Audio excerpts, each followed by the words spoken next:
I got raped at 11. Because I did crack. I used to smoke 51s. I used to, so if I get anything, you know, she gave it to me. What does a man look for in a wife? You think a man who cheated once can change?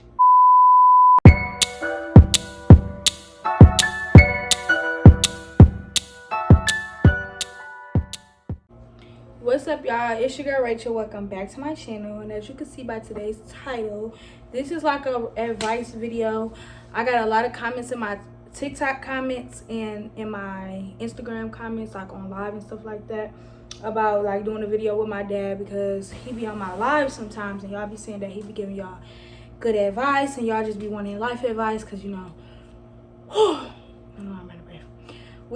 We all young and just trying to figure life out, and he is halfway over life. So no, I'm not.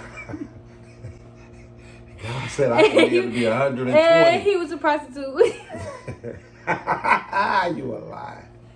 Okay, anyway, so basically, he's just gonna give us some advice today. So I asked y'all on Instagram and TikTok to ask me some questions that y'all are scared to ask y'all parents. My dad is more transparent and open, and there's nothing we really can't ask him that he's not gonna like tell us, or that's like he claims to be inappropriate. So without further ado, make sure you like, comment, and subscribe. Follow me on all my socials and his social media. I'm gonna put it down below so y'all can follow him too. But without further ado, let's get into the video. Okay. The first question is, will you be mad if your daughters get pregnant right now, and how would you react? Yeah, I will be very upset. I wouldn't disown them. I'll support them through the bad decision. A lot of times people say mistake. Ain't no mistake. You made a bad decision. But yes, I will be very supportive. And then I'll just try to get them some life lessons about being more cautious about making better decisions. The second question is, do you think a man who cheated once can change? A man who cheats once normally cheats many, many, many times before he got caught, and he'll probably continue to cheat many times after. The only remedy that I've ever come to realize that really works is having a reverence for God. When God is in the picture, then man is not bound by world's laws. He's bound by God's commands, and it kind of helps him stay away from lustful and temptation situations. What? I would just say be cautious and be careful with your body. Be careful, because a lot of times men and women play games, you know, and you know, just some lust demons, and always trying to find something different, you know. So be careful. Okay, the next question is, what does a man look for in a wife? That's a good one. Well, you know, I think it's a few qualities. One, appearance. That's one that, you know, that's the number one attraction to people. But two, just being a supporter of him. See, the Word of God tells us, he says that a woman is a helpmate to a man. So what her job is to help him fulfill his purpose and his destiny. So he's really looking for somebody who's going to be standing guard, helping him move toward his visions, his purposes, supporting him, loving him, encouraging him, definitely not taking away his peace. You want a man to run, take away his peace.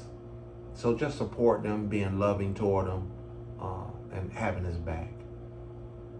Another question was, how do you think like dealing with a guy that's from like the suburbs, like loving them different, like a street guy from a suburban guy? Like, what do you feel should be different in like between the two? Like, you know, they say like street guys need more like.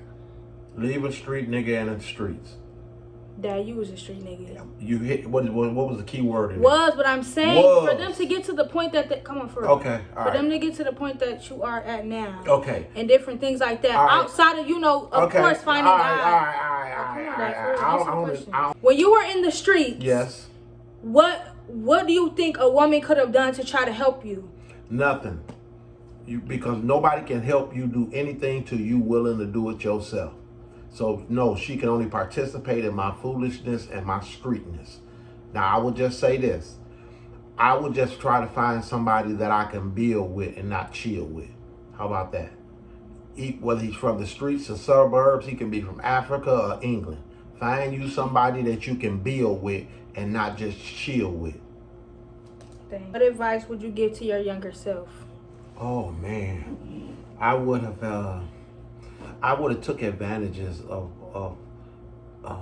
the people that was really trying to support me and direct me in the right direction. I would have had a keener ear toward their advice because they had been through things that I was already going through and they was trying to steer me wrong. So my younger self, I would have just said, be wise, make good decisions, right? Have a vision for your life, a purpose and a plan, which is like a roadmap towards your path. And I would have just said, be quick to hear and slow to speak. Listen to that wise advice from that person that's trying to give you some good sound counsel.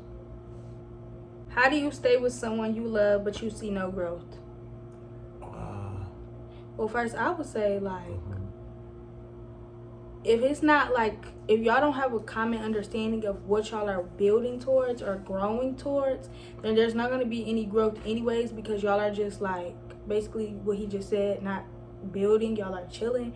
So it's first I would see in the stage of dating or figuring out that person, I would try to understand what they want out of life and what you want out of life, and if that can, you know what I'm trying to say, help y'all both mature and grow. Yeah, if y'all paths are two totally different things, then y'all are always kind of going to collide because two people are going two different ways. But say, for example, I want to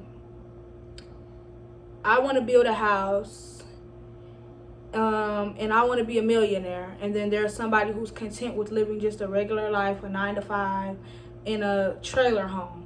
That's not going to be enough for you because that's not what they want out of life. So I just feel you could always inspire somebody to want more out of life, because some people don't come from seeing more out of life in different things, or feeling like they can't get to that point. I saw that. And you kind of can inspire them. But I feel if you're in a relationship with somebody and they kind of don't want to go the same place as you're going, then it's not going to be no growth. Right. I would just say, just because you're verbally stating you love somebody and you got those googly feelings that you love them, that's not a sticking point for sacrificing your life and your life dreams. If a person is not on the same page as you, as far as everybody's not going to be in agreement with each other on everything, but we do got to have some kind of common ground. Yeah, and fundamental values. Yeah, exactly. If y'all fundamental values don't add up, or if one thing is not, if I'm big on loyalty and somebody's not big on loyalty, it's not going to work, because you just, you know what I'm saying? Yeah. So that, basically. Yeah. How do you deal with a significant other that doesn't get along with your family? I've experienced that in my marriage, where there was some quarreling going on from my side of the family, and what I did was, first and foremost, I tried to keep them separate, but I never let my outside family, my immediate family, interfere with my family, my wife and my children, my home.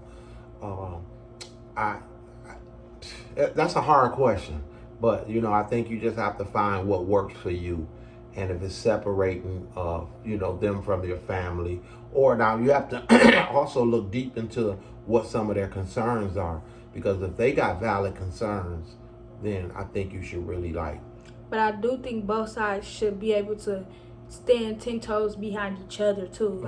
Just like how he said his outside family were not allowed, there would never been an instinct where his outside family would ever be able to even approach my mother, or you know what I'm saying, and me not step up and step in, because I done checked him a lot of times.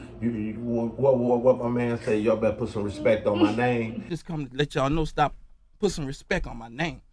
You understand me? When y'all You're not gonna disrespect my wife. You're not gonna down my wife. You're not gonna put my wife down, make my wife feel uncomfortable, and me just stand there and just take it. Oh, that's my cousin. He be getting up off the floor. Then I mean, that's just how it is, because this I committed to God, to my wife and my children, and that's first and foremost. Then we sit down and talk and say, hey, what, let's come to some kind of common ground on how we can proceed forward without that being a big interruption in our lives. How would you deal with someone having a boyfriend who moms think they date? Basically, like a guy with an overbearing mom. Oh man, another hard one.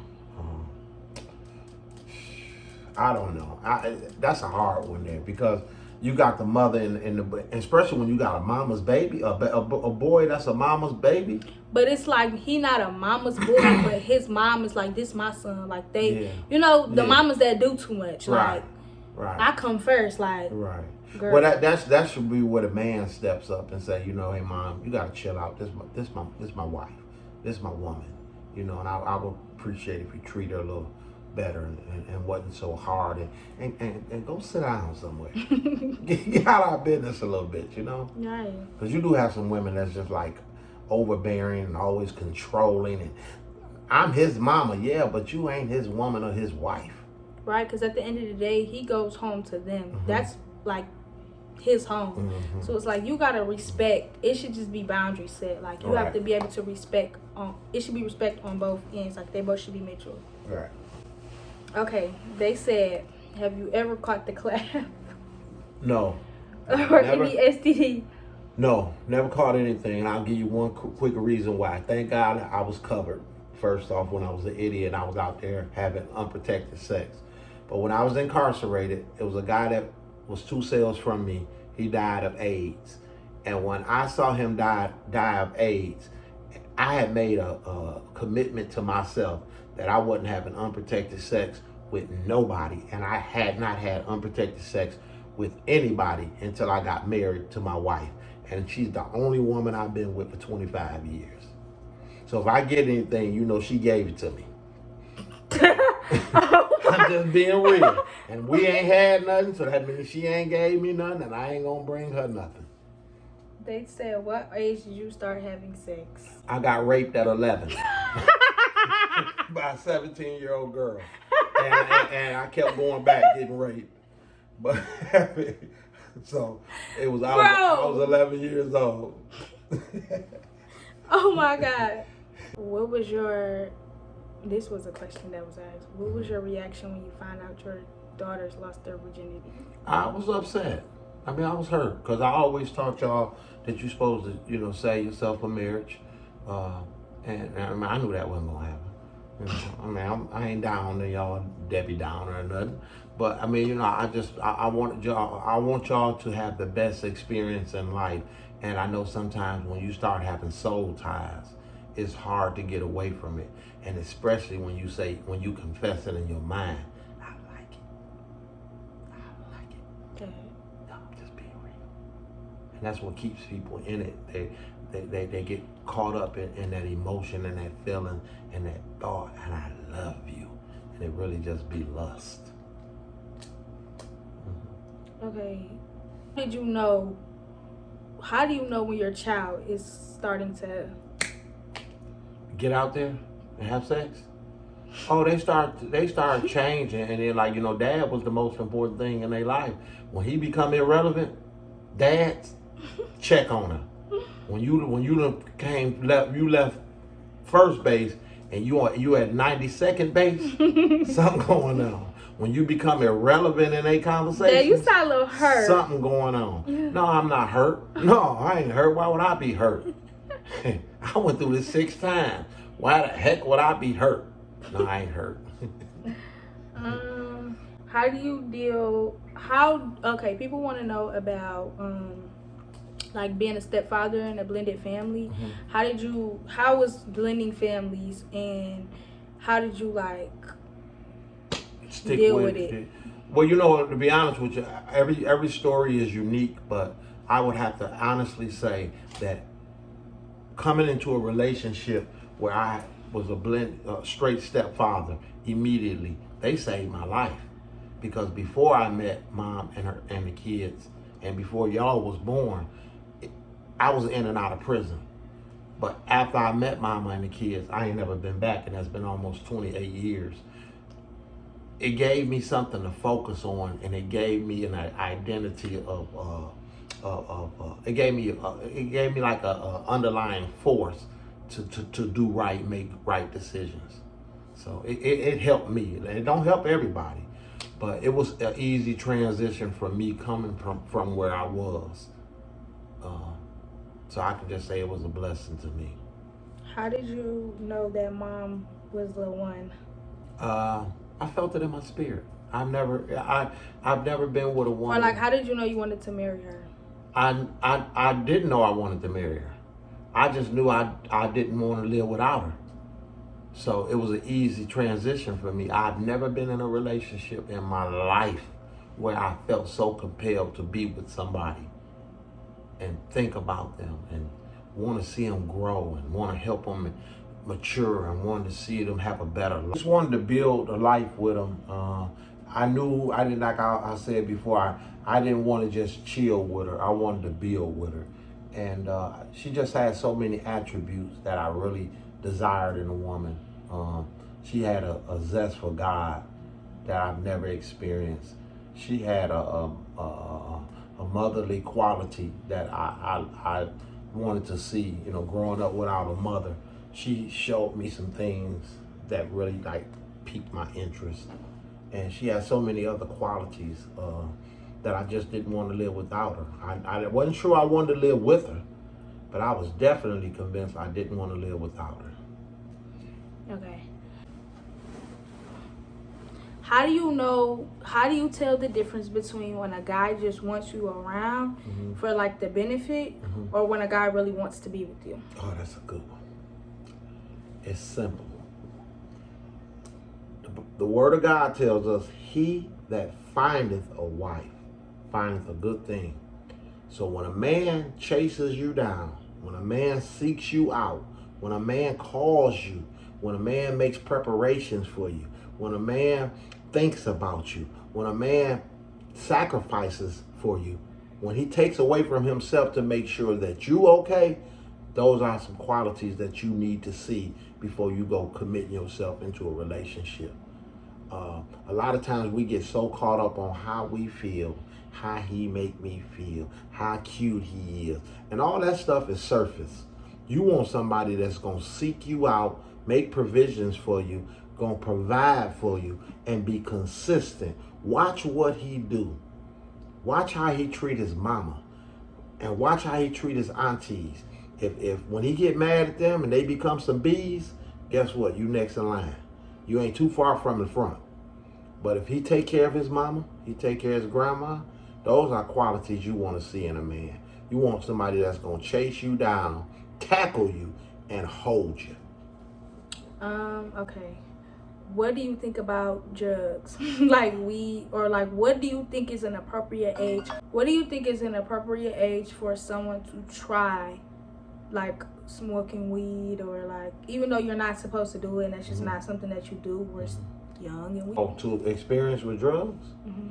I don't think there's no right time to experience with drugs. I don't think there's no right time to experience with drugs, because I mean, any drugs that you take alter your mind, alter your thought process, and it wasn't created for your body. So I don't think there's no right time. I do believe I've known people who smoke weed and they function. I've never known a functioning alcoholic. I ain't never known a functioning heroin addict. I ain't never knew nobody was on those scissors and function. Except Lil Wayne. Scissors, or whatever they call it. drink. Yeah, the drink. But I don't think it's, I think you should stay away from drugs as much as possible. Have you ever did drugs, and if you have, how have they affected you negatively? Yeah, I did drugs. I did crack. I used to smoke 51s. I used to and I smoked weed. But when I experienced with those things, that was in my younger years, And every time you turn around, I was destroying relationships. I was destroying everything I was building. I was in and out of prison. I was making bad decisions. I was hurting people. I was robbing people. I was stealing. I was a con artist. I was a trickster. I was a whore. I was a mudslinger. I was doing everything opposite of what I should do to be a good person, just to be a good person to people. So drugs did me a whole lot of damage. I messed up a whole lot of good relationships because of drugs. Are you proud of the person that I've become or am becoming? Yes, I'm very proud of the person that you are and becoming, and I have a lot of faith that God is going to lead you to some do some very important things in this earth and to help a lot of people. You're very intelligent. You're very smart. One thing I like about you, when I've seen you fall, make mistakes, you own up to them, you get up, you shake off the dust, and you keep moving. So, yeah, I'm very proud of the person you are and the person that I know you'll become. What are your thoughts on depression, like in this day and age, and Mm-hmm. how to deal with them? Mm-hmm. Because I think a lot of people, especially like black people in the black community or black families, they try to be like, "Oh, you just need to go to church," or "You don't need a therapist." But I feel like depression is It's something that's real. real, Mm-hmm. and people really go through it. I think that it's always just pushed aside, Mm-hmm. and that's why I think people substance abuse is something, because people just try to condemn those feelings because they try to Mm-hmm. make it so bad to Mm-hmm. like have feelings or dehumanize people, or like I feel like a lot of parents dehumanize their kids, like Mm-hmm. when they're going through something or they're feeling a type of way, that they can't fully express it because they have a fear that they're going to be judged, or they have a Mm-hmm. feeling that they're going to, like, just, you know what I mean, like Mm-hmm. that they can't feel things, so they just Right. have to hide it. Right. Well, I think it's good for parents to allow their children to be open with how they're feeling and let them be able to express it. So therefore, you can pinpoint, what's really going on. If a child don't feel like they can come talk to you, they hide a lot of things, and that's what leads to drug addiction, sexual addictions, and different relationships that they shouldn't be in.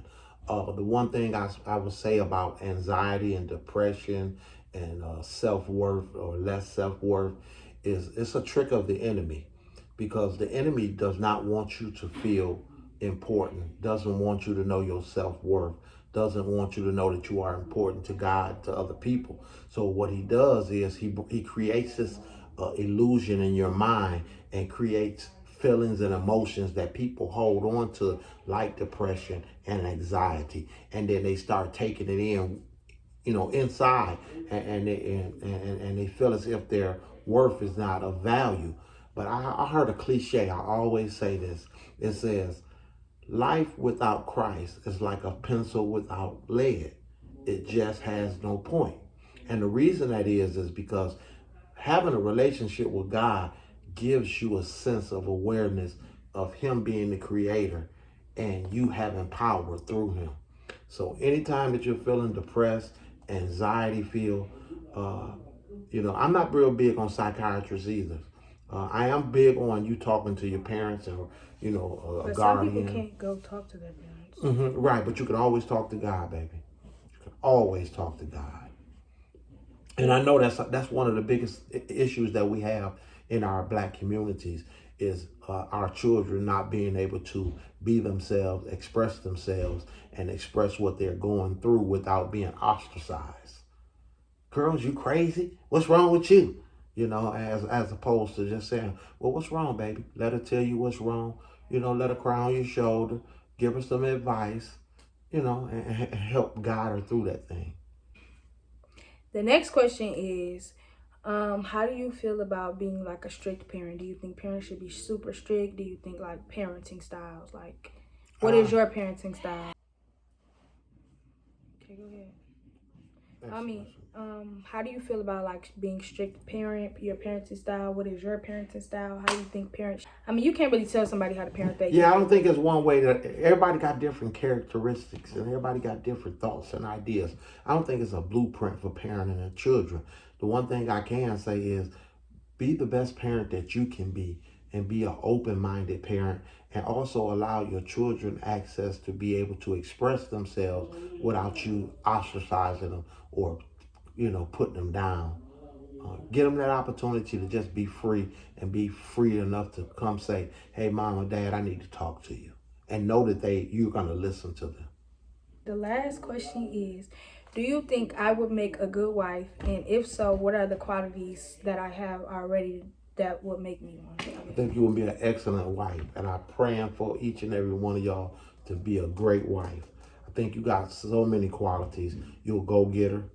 You're loyal to a person. You cook dang good. The girl can cook. I'm telling you, the girl can cook. You're growing into a responsible young adult. You've made some mistakes, but you see where you went wrong and you're willing to correct them.